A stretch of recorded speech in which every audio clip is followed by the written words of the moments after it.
Hi, I'm Trent England for Save Our States, and we have a very special guest on Six Questions today because he is our distinguished fellow at Save Our States, a colleague and a friend, a great scholar and defender of the Electoral College, Michael Maibach, who has a fascinating history, not just around the world of public policy and in politics, but around the corporate world and across the United States and all around the world. So we're going to talk about all those things. Michael, thank you so much for joining me today on Six Questions. Yes. Well, thank you, Trent. Thanks for having me. It's a real honor to work with you. Yeah, we have a great team here at Save Our States, and I'm excited to share you with our Six Questions audience. So let's get right into it. First question, Michael, you've been working to defend the Electoral College for years. What is it that first sparked your interest in this topic? Well, when I was a freshman, first semester of college, Professor Herbert Storing of the University of Chicago, in his presidency class, assigned us all to write a 3-page essay for against the Electoral College. And I said to myself, well, I've got to be against that. It seems like an archaic, odd part of the Constitution we ought to get rid of. And he had the assigned readings in the library.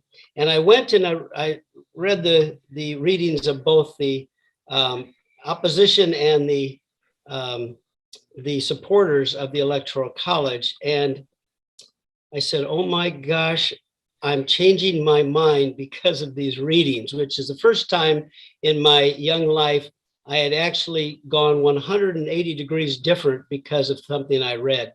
So I did write the essay in favor. I was the only one in the class, I think, that did, and published my first essay in the Peoria Journal-Star, my hometown newspaper, for the Electoral College in 1978. So even though I had a 40-year business career, I've been writing and thinking about this for a long time, because it really is one of the doors into the Constitution that allows people to explore the entire Constitution. That's great. As I mentioned to people, a longtime defender of the Electoral College. Second question, Michael, you mentioned working in corporate America. I want to jump over to that. You worked for Intel for 2 decades, starting the early 1980s. How have you noticed a shift in the culture of big tech, corporate America from then until today? Well, it's stunning. It's a different world. When I joined Intel in 1983, I was hired by the first founders, the first 4 men that started Intel, wonderful PhD engineers, and taught me so much. When they asked me to start the government affairs department, that's why they hired me, because they had a trade war with Japan. And they made it very clear to me, Trent, that we were not going to be involved in the game of politics. We were simply going to represent our technology, our employees, our markets, our customers, the communities we served, but we were not going to be involved in any what I'd call social issues that would divide our employees. If it didn't have directly something to do with our business, we weren't going to have an opinion. And that really is the way to run government affairs in a corporation. We have a completely different story now. All this virtue signaling, and an airline or a soft drink company has an opinion about the election laws, and this never stops. And I really believe this is because instead of practicing virtue, so many people now want to show the virtue by suggesting that they really have all the answers in society. And shareholders don't invest in these companies to solve all the political problems, but really to solve their marketplace problems. So drilling in a little bit, Michael, here, our third question is about national security and chip manufacturing. Do you think that there's a national security risk with the United States and really the rest of the West being so reliant on chip manufacturing in China? How do you think about that? Yeah.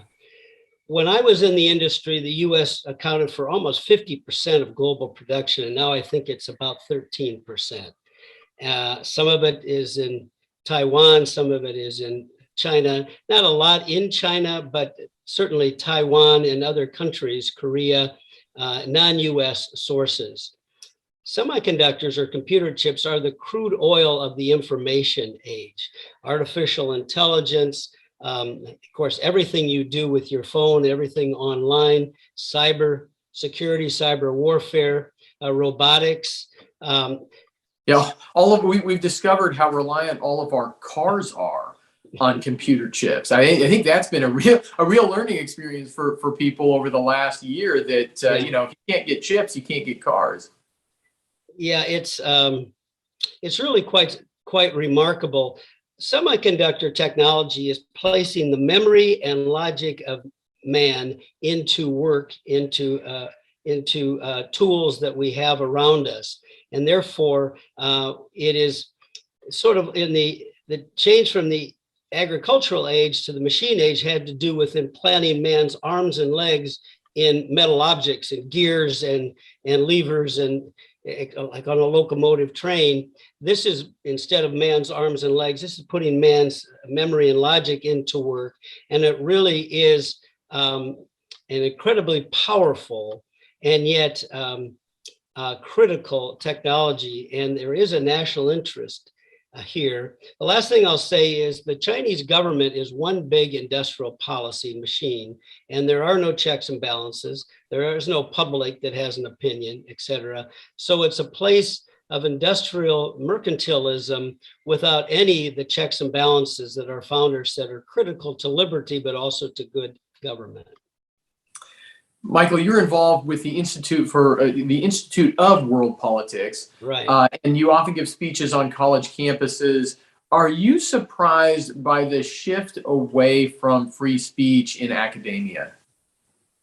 I am, and of course, this really is related to this question about companies having opinions about everything. We are in a cultural war, and I know we at Save Our States don't directly get involved with that, but this is a debate in our society about the nature of the human condition and whether or not men are broken beings.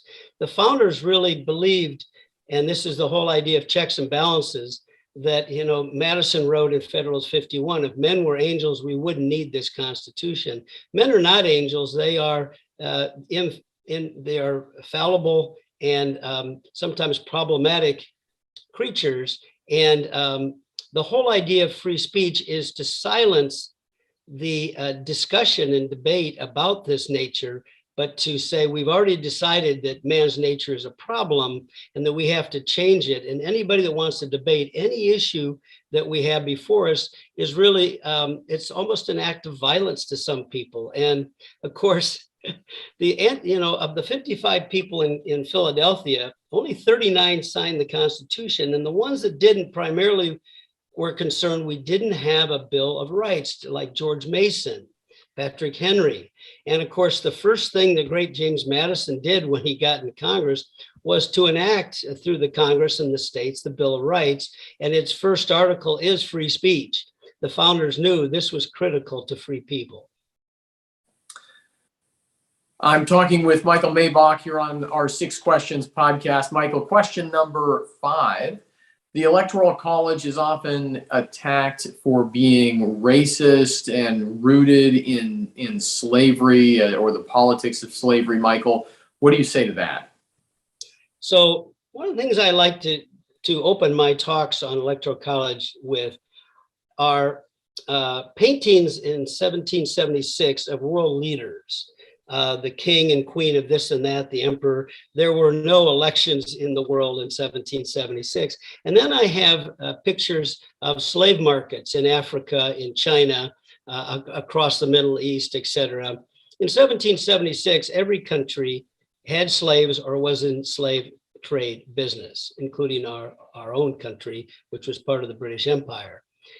So this problem of race, which is really tribal, has been with us for all of human history. The remarkable thing about the founders were they founded principles in our Constitution, not based on tribe, but based on individual liberty. And therefore, we are not a tribal nation, but we're a liberty nation. Now, they did inherit the problem of slavery.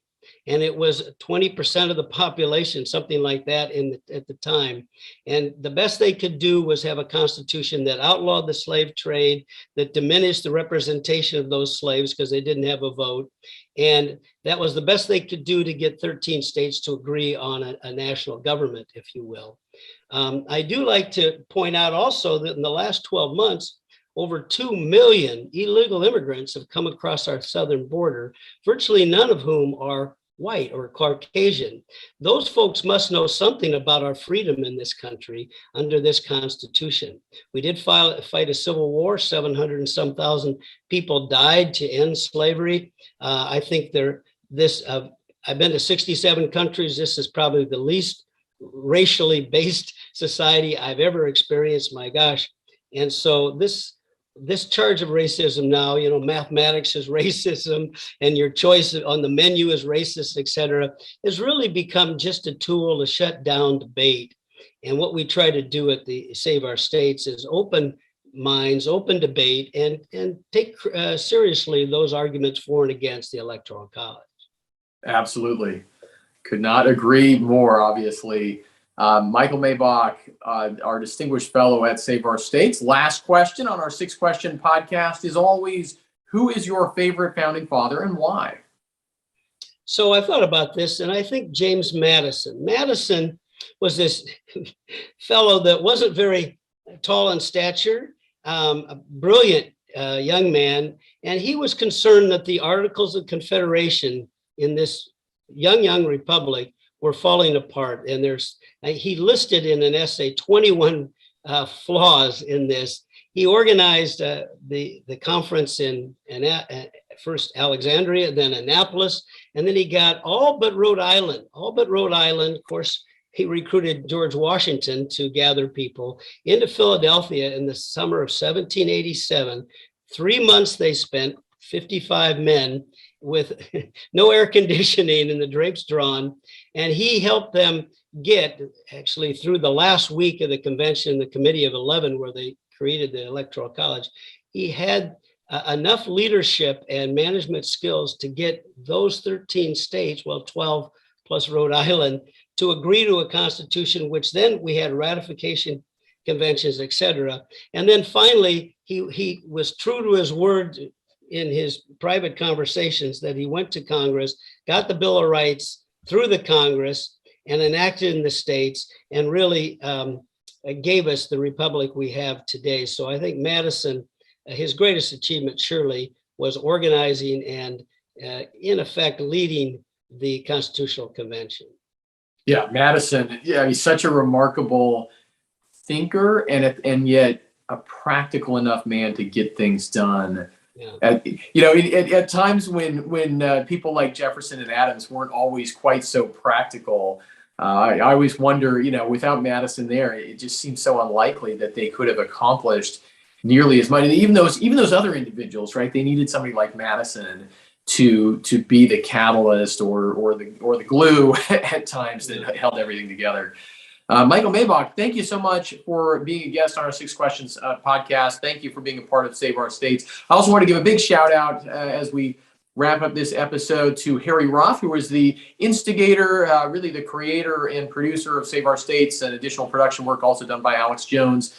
I want to thank the whole Save Our States team for all of the work that we've been doing since 2009. And as you heard in this episode, for a lot of the members of the team, going much farther back than that, working to defend the Electoral College and our great American Republic. Thanks for watching. Thank you.